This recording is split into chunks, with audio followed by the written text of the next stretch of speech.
Oi, gente, bom dia, boa tarde, boa noite. A gente está aqui hoje, eu, Vivian, professora de Biologia, o Bruno, professor de Química, o João, professor de História e a Karina, professora de Redação. A gente está aqui hoje para conversar sobre uma gama de assuntos, na verdade, que são bem importantes, tanto para a nossa prática cívica, né, da nossa vida, quanto para os temas escolares, né, um assunto bem transversal, um assunto bem transdisciplinar, né, e também tem uma importância especial na redação por fazer parte de uma competência, como a Karina vai explicar mais tarde, e também até mesmo como um tema, né? Potencialmente aí podendo cair como tema de redação. E aí, o tema, então, na verdade, da nossa orientação é direitos humanos, cidadania, ética e política. Olha que megazord imenso, né?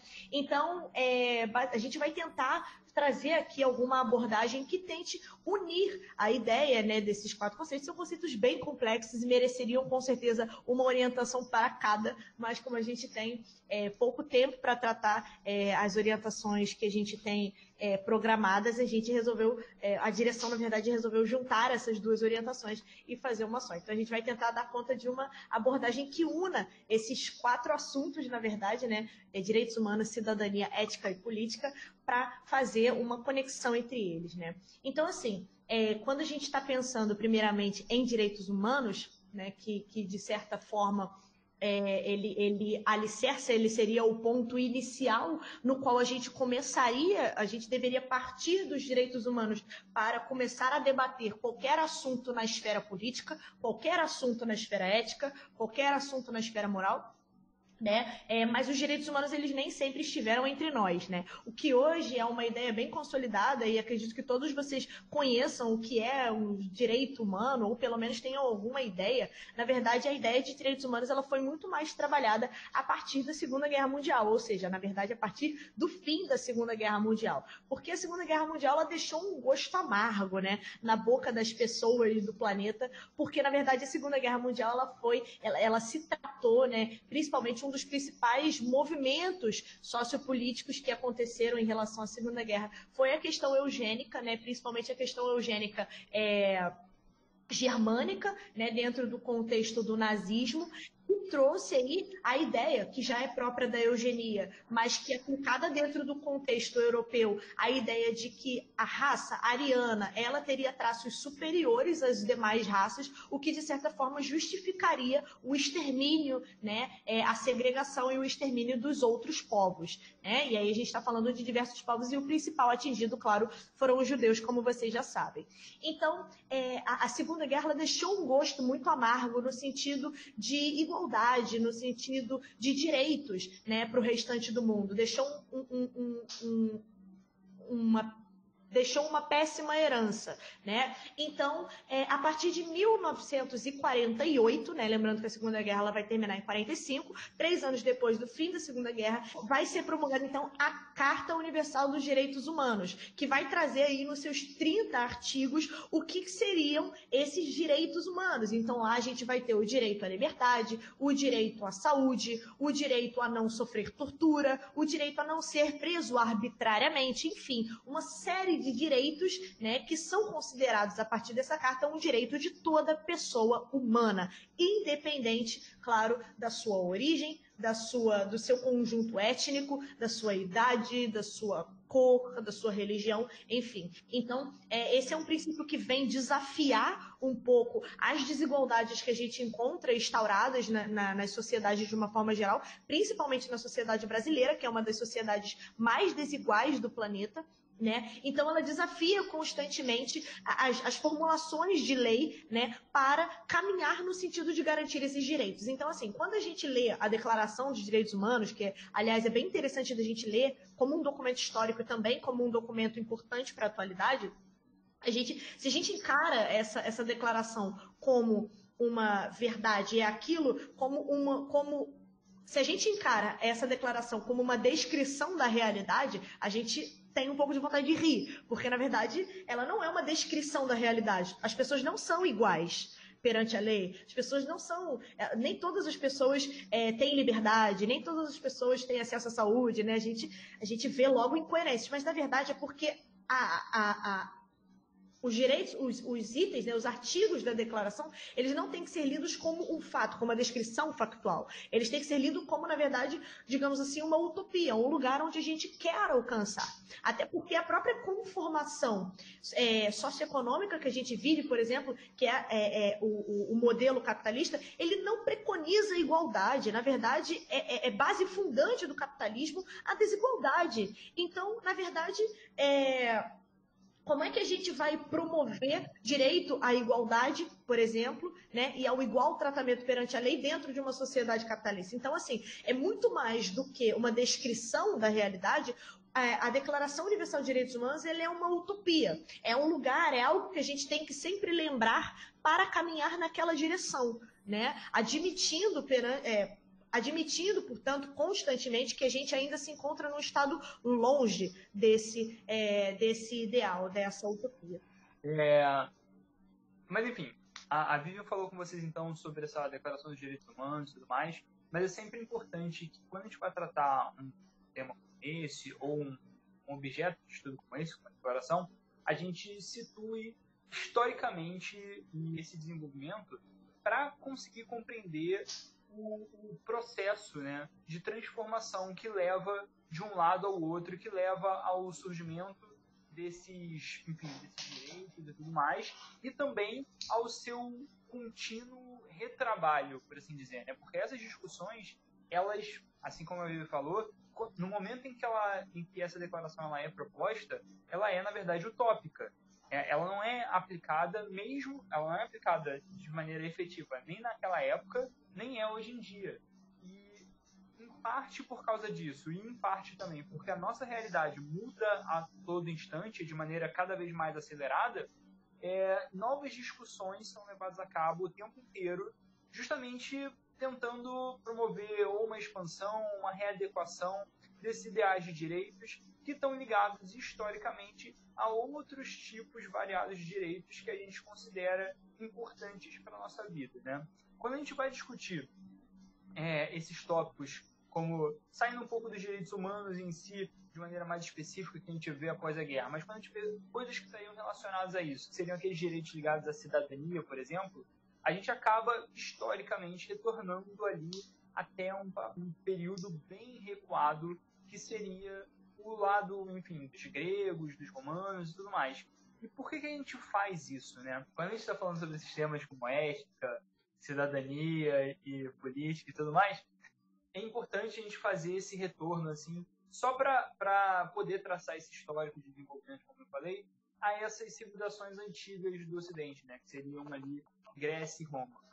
E, enfim, o que acontece, né? A gente tem, por assim dizer, se a gente fosse parar para pensar, existem outras civilizações ali nesse momento que dialogam com Grécia, com Roma. Esses conceitos como ética, cidadania, política e tudo mais, eles, muito antes de serem efetivamente conceitualizados, por falta de um termo melhor, eles certamente já eram vividos em alguma medida em diversas sociedades de maneiras diferentes, né? Então, o que importa, na verdade, desse retorno é entender que quando a gente hoje, né, a gente aqui no Brasil, ou enfim, aqui no Ocidente, fala de ética, fala de cidadania, fala de política e fala de direitos humanos, todas essas ideias, elas têm um histórico que é, na verdade, limitado e não pode ser aplicado de maneira ampla a absolutamente todos os lugares, né? A gente tem que entender o processo que levou a essas ideias, certo? E entender justamente que esse processo não se aplica de maneira igual a tudo e todos, né? Tanto no espaço quanto no tempo. Mas, enfim, o que importa para a gente, como eu falei, é que essas ideias, elas surgem ali em alguma maneira, elas vão ser conceitualizadas pela primeira vez no Ocidente, em Grécia, em Roma e tudo mais, com filósofos como Aristóteles, como Platão, que vão discutir essas ideias. E essas ideias, elas vão ser retomadas, aí a gente não tem necessidade de tratar em profundidade como é que eram essas questões no período, mas é importante a gente saber que essas ideias têm força nessas sociedades, porque são as ideias dos filósofos dessa antiguidade clássica que vão ser retomadas ali no final da Idade Média, no início da Idade Moderna, por aqueles caras que a gente chama de renascentistas, que vão começar a discutir de novo questões como racionalismo, como humanismo e tudo mais, criticando aquela sociedade que eles viam ali no período da Idade Média em alguma medida, mas não apenas criticando, né? Dialogando de maneira mais ampla com ela. Só que o Renascimento, ele acaba dando início a uma esteira de desenvolvimento intelectual ali no Ocidente, que vai culminar, mais ou menos, a gente poderia dizer ali, durante o período do Iluminismo, né? Quando a gente vai ter uma série de intelectuais, né, ali pelo século XVIII, que, enfim, vivendo contextos ora semelhantes, ora diferentes, vão estar observando esse mundo em que eles vivem e propondo críticas às agruras da sociedade que eles estão experimentando nesse momento, né? E nesse contexto, na verdade, até como um precursor a esse momento, a gente vai ter um cara que vai ser muito importante, vai ser um filósofo chamado John Locke, né? O Locke, ele vai ser muito importante justamente porque ele vai desenhar ali, por assim dizer, algumas das principais ideias que vão nortear o desenvolvimento de outros pensadores do iluminismo e que estão retomando, em alguma medida, conceitos desses como ética, como cidadania, e falando de direitos novamente, numa sociedade em que esses direitos eram especialmente cerceados, né? Sempre lembrando que o Locke está falando disso, assim como os iluministas vão falar disso, numa época de uma sociedade de antigo regime, em que a gente tinha, lembrando ali, um rei com um poder que não podia ser contestado, direitos que não podiam ser reivindicados efetivamente, uma sociedade que era desigual por natureza, por assim dizer, né? As pessoas nasciam em classificações diferentes que não poderiam ser virtualmente superadas, por assim dizer, e, enfim, para além da influência da igreja que causava outras distorções também, né? O que acontece? O Locke, nesse contexto, ele vai ser um cara que vai primeiro criticar essa questão do poder do rei, né? Ele vai falar que o monarca não deve ser considerado o soberano de uma nação, e sim o povo deve ser considerado o soberano, causando ali uma inversão de perspectiva, por assim dizer, né? E também, e isso é talvez mais relevante ainda, ele vai afirmar que existem alguns direitos que deveriam ser considerados direitos naturais e absolutamente inalienáveis a todos os homens, certo? Aí a gente estaria falando de coisas específicas, como propriedade, direito de ir e vir, liberdade religiosa e tudo mais, mas essa ideia de que existem direitos que são absolutamente inalienáveis, ela é muito importante, ela é muito central, e ela vai ser, de novo, o centro de uma série de desenvolvimentos que vão acontecer nesse período, né? Todo ali o século XVIII, que é o que a gente chama de século das luzes, vai se pautar em continuar desenvolvendo essa discussão, em continuar elaborando mais e mais críticas a essa sociedade que era restritiva, que era desigual e tudo mais. Sempre, de novo, não vale a pena entrar em detalhe nesse mérito aqui, mas é sempre importante entender que o iluminismo ele não era um movimento coeso, né? Ele não era um movimento em que todos os filósofos tomavam parte dele, enfim, se guiavam única e exclusivamente dentro de uma lógica, partindo dos mesmos princípios e chegavam às mesmas conclusões, né? A gente tinha essa inspiração, por assim dizer, dessa ideia de direitos naturais e tudo mais, mas os resultados, os desenvolvimentos, as lógicas desenvolvidas vão ser muito variadas. O que chama atenção para um outro elemento que a gente volta daqui a pouco. Mas o que importa é essa ideia dos direitos naturais, essa ideia da soberania residir no povo e tudo mais, que, enfim, dialoga muito com aquelas ideias de cidadania, dialoga muito com o fazer da política, dialoga também com a noção de ética. Elas vão ser fundamentais e vão inspirar movimentos que vão acontecer ali no final do século XVIII, no início do século XIX, que vão acabar fundamentando e produzindo uma transformação considerável na sociedade, né? Vai ser ali um momento de virada dessa sociedade que a gente qualificaria como de antigo regime para uma sociedade liberal, né? Onde, em tese, os homens são iguais perante a lei, onde o povo é soberano, onde direitos naturais inalienáveis são reconhecidos e por aí vai. E esse início de uma sociedade liberal, é importante que a gente entenda o peso disso, especialmente porque, em tese, de novo, sempre em tese, né, a gente ainda vive na esteira desse desenvolvimento. a gente vive hoje numa sociedade que é uma sociedade liberal, certo? Sociedade liberal na medida em que, de novo, sempre supostamente, sempre em tese, o povo é soberano, os direitos são considerados inalienáveis e tal, e tudo mais.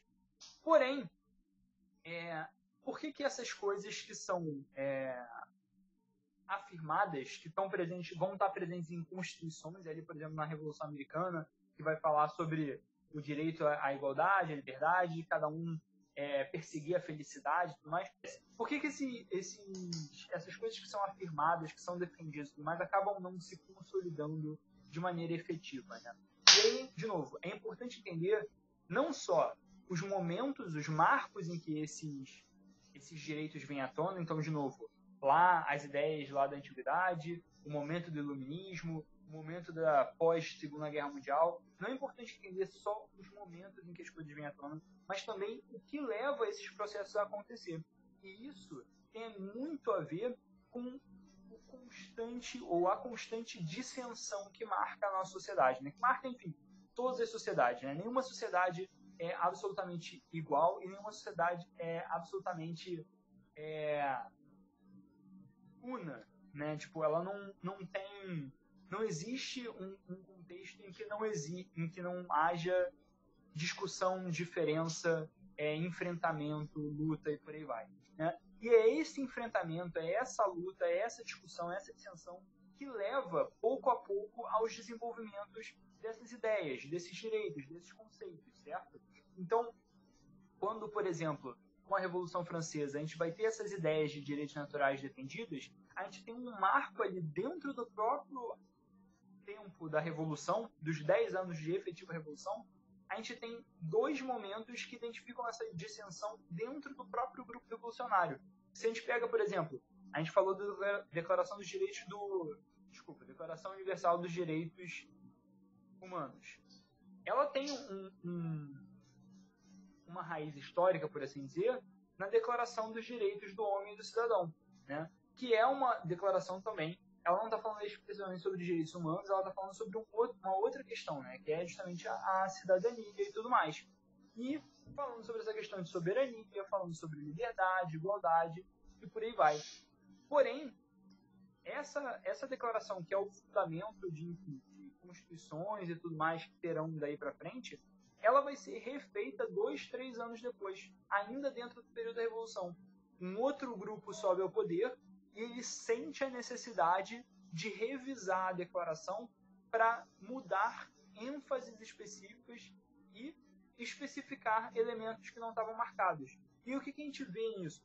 A gente vê, por exemplo, nessa passagem, que a ênfase sai da liberdade para a igualdade, de um grupo para o outro no poder. Isso vai ter muito a ver também com os sentidos que são dados para essas palavras. Então, enfim, tudo isso talvez seja um pouco demais para esse momento, mas o que é importante se compreender é que essa dissensão, ela é um elemento essencial da nossa sociedade, dessa sociedade, não só da nossa, mas de todas as sociedades, mas em especial para a sociedade liberal, por assim dizer, e é o elemento central que promove esse contínuo desenvolvimento e que leva, enfim, ao surgimento dos direitos, da cidadania e tudo mais, né? Ou melhor, a ampliação da cidadania, dos direitos e tudo mais. E muito porque essa questão que eu falei da mudança da liberdade para a igualdade, e essa é uma discussão frequente na nossa sociedade, isso se dá justamente porque há a percepção de determinados grupos de que não há plenitude de experiência, de direitos e tudo mais, sem a igualdade, né? Ou melhor dizendo, se a gente pega e olha para a nossa história, embora, de novo, esses direitos sejam afirmados em constituições e tudo mais, a gente pode perceber, sem grande dificuldade, que esses direitos não existem de maneira efetiva e igual para todo mundo, né? Então, historicamente, por exemplo, um exemplo bobo, a primeira Constituição do Brasil não negava o voto às mulheres, tudo bem? A Constituição não falava nada disso, mas as mulheres não votavam, tá bom? Por que as mulheres não votavam? Porque o hábito era que elas não votassem, né? Então, quando se fez a Constituição, não é, na verdade, eles sequer se preocuparam de fazer referência às mulheres. Tudo bem? Não era considerável. Não era relevante fazer referência a isso. Isso é, de novo, a Constituição afirma a igualdade, a Constituição afirma a liberdade, mas em função de hábitos da nossa sociedade, existem outras diferenças que impõem limites à efetiva experiência desses direitos que supostamente cabem a todos, né? E a gente vai ter momentos de contestação constante disso. Enfim, eu acho que era isso que eu queria falar. Eu queria chamar a atenção para a dissensão que marca a nossa sociedade e também para essa questão de como a desigualdade acaba afetando a nossa efetiva experiência dos direitos que a gente, tecnicamente, supostamente, teria como garantidos por viver em uma sociedade liberal e tudo mais. Você falando disso me lembra daquele livro, O Revolução dos Bichos, que fala que todos os bichos são iguais. Como é que é? Todos são iguais, mas uns são mais iguais do que outros. É essa frase que me vem à cabeça quando você fala, por exemplo, da Constituição brasileira, que não negava que a mulher pudesse votar, mas também não se preocupava. Era todo mundo igual, mas alguns mais iguais do que outros. Mas então, como a Vivian falou, eu sou mediador de química, e eu queria puxar um pouquinho a sardinha para a área das ciências naturais. Eu acho que essa discussão ela cabe muito nas ciências humanas.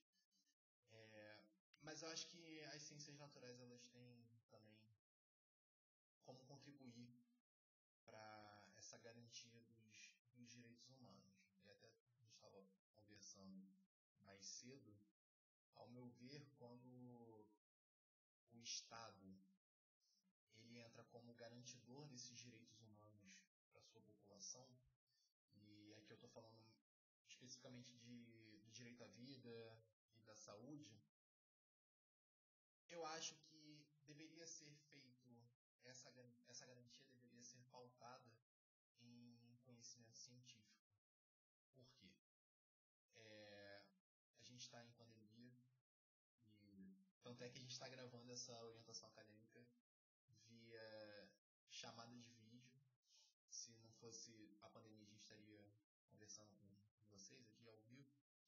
Mas, enfim, nessa pandemia a gente vê aberrações como governantes falando que a máscara, o uso de máscara não é eficaz, por exemplo, sendo que a recomendação da OMS é que a gente use máscara. Governantes falando para a gente tomar remédio que não tem eficácia comprovada. Governantes falando que não vão comprar vacina porque vem de um lado, vem de um lugar ou de outro. Ou seja, negando todo o conhecimento científico e prejudicando a população com isso.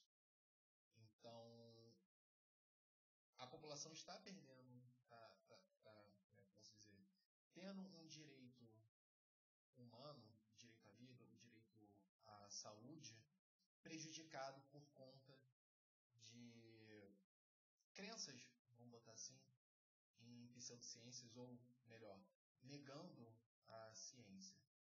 Então, eu acho que quando o governo, o Estado, ele tem que garantir esses direitos, ao meu ver, tem que passar pelo consenso científico. Tá? Mas, ao mesmo tempo, a gente sabendo que a ciência, por ser feita por seres humanos, ela não é perfeita. Tá? Ela não é isenta de erros. Tá? Só que ela sendo uma ferramenta, é a melhor ferramenta que nós temos.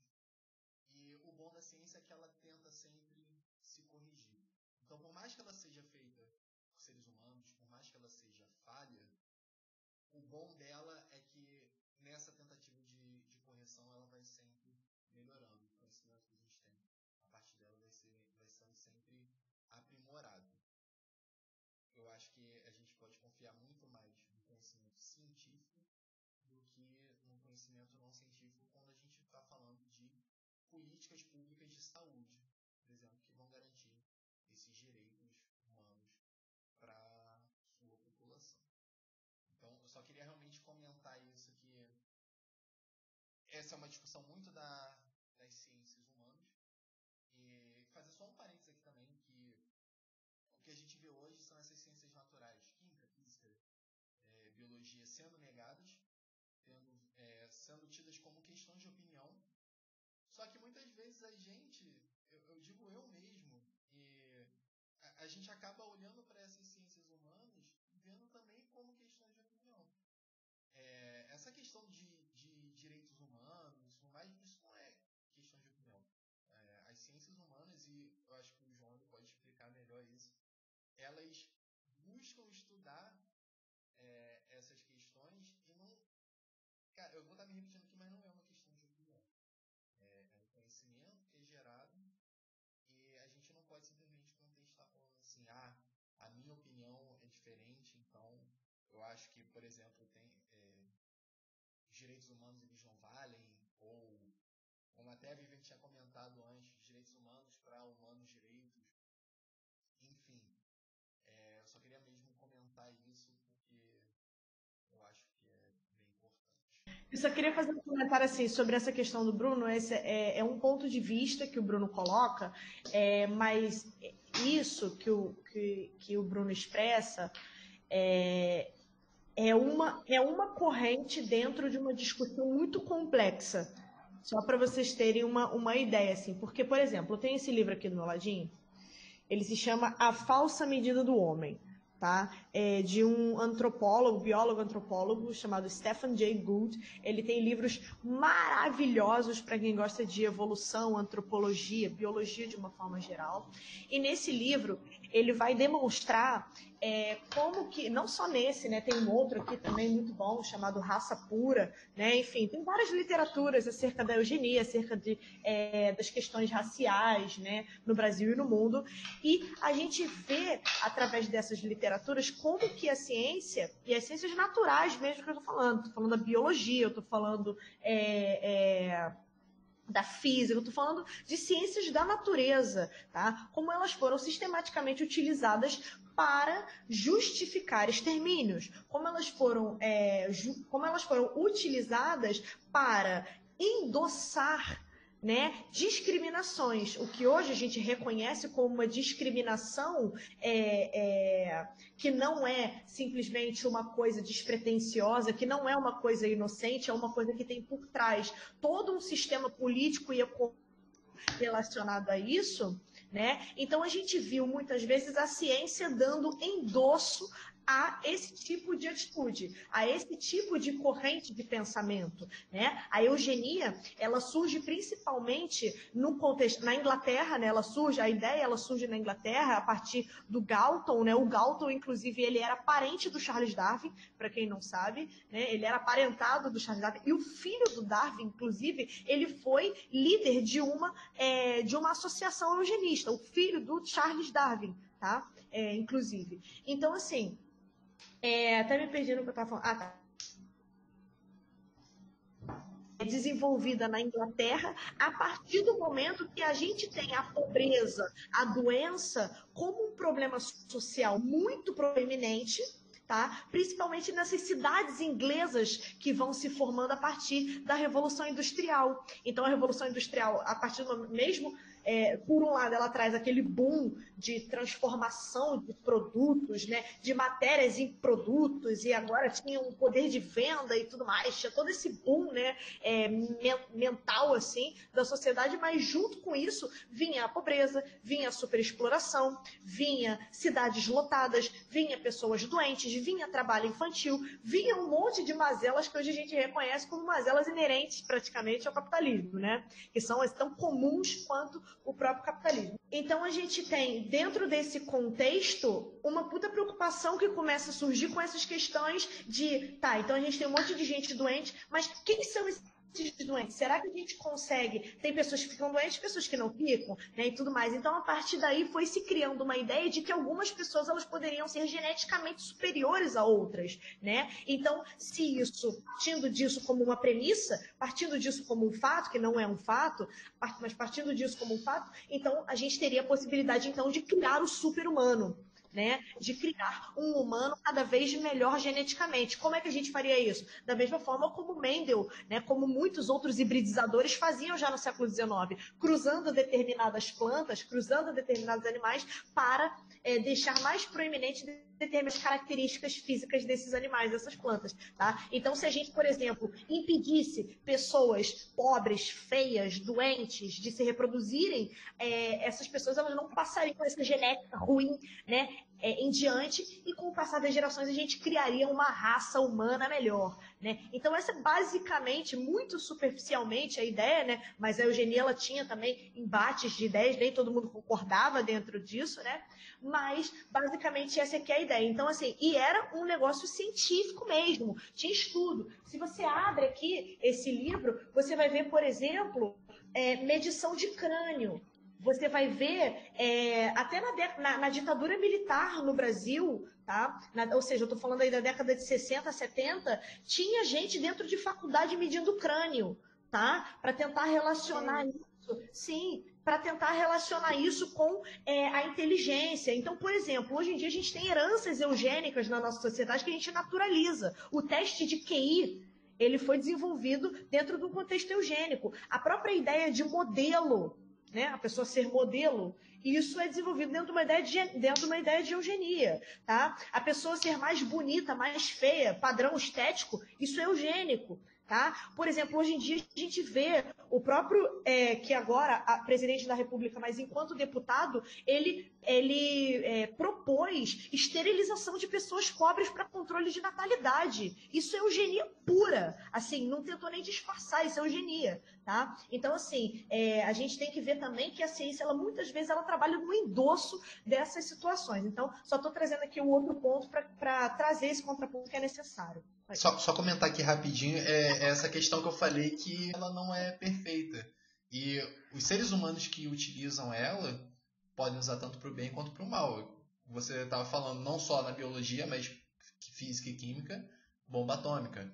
Hoje em dia a gente usa a física quântica, e aqui eu não estou falando de coach quântico, por favor, mas computador que a gente usa, o celular, a internet, enfim, toda pautada na física quântica, mas no passado foi usada para construir a bomba atômica.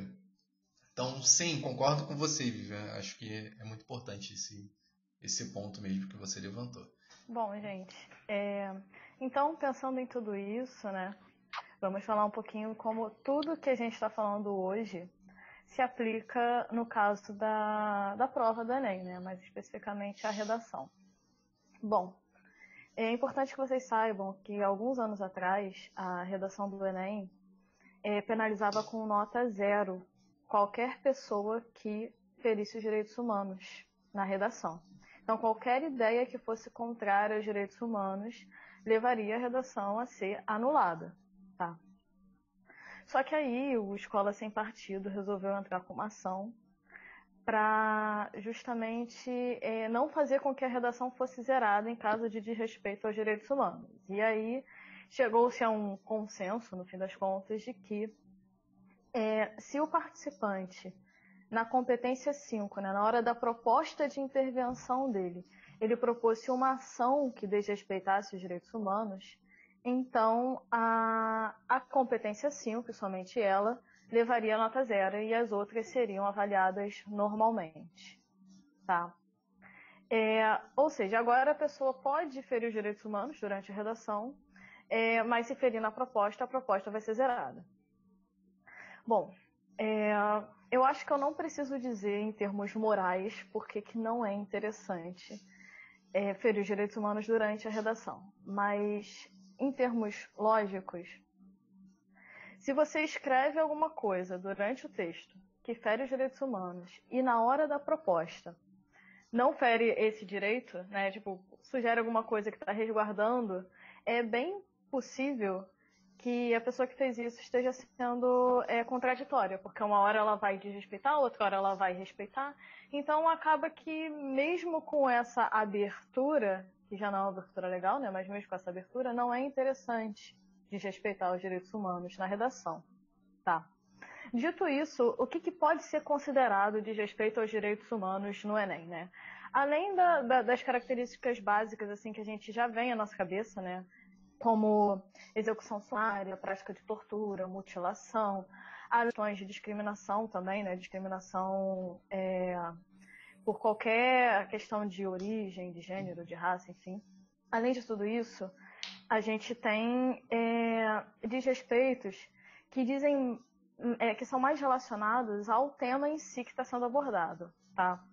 Então, por exemplo, no Enem 2018, que o tema era manipulação do comportamento do usuário pelo controle de dados na internet, receberam nota 0 as redações, as propostas, quer dizer, né? As propostas que abordavam, por exemplo, algum tipo de censura em relação às informações divulgadas, as propostas que limitavam um determinado grupo de acessar informações, propostas que envolviam uma vigilância em massa, tá? Essas propostas que limitavam a liberdade da pessoa, de alguma forma, ou de um determinado grupo, foram zeradas, tá? Então, sempre tem as questões gerais relacionadas aos direitos humanos e como eles se aplicam na temática da redação. Bom, gente, é basicamente isso. Espero que vocês tenham gostado desse nosso tema que foi bem extenso, né? Bem amplo. E é isso, gente. Bom dia, boa tarde, boa noite a todos e até a próxima. E quaisquer dúvidas... Aliás, dúvidas não, né? A gente convida vocês a exporem suas opiniões aqui pra gente, porque isso aqui é mais do que uma conversa só para levar ideias para vocês, mas a gente também quer ouvir as ideias de vocês. Vamos conversar. Fala aí o que vocês pensam disso tudo que a gente já falou aqui. Vamos debater. É isso então, galera. Tchau, tchau. Tchau. Tchau, gente.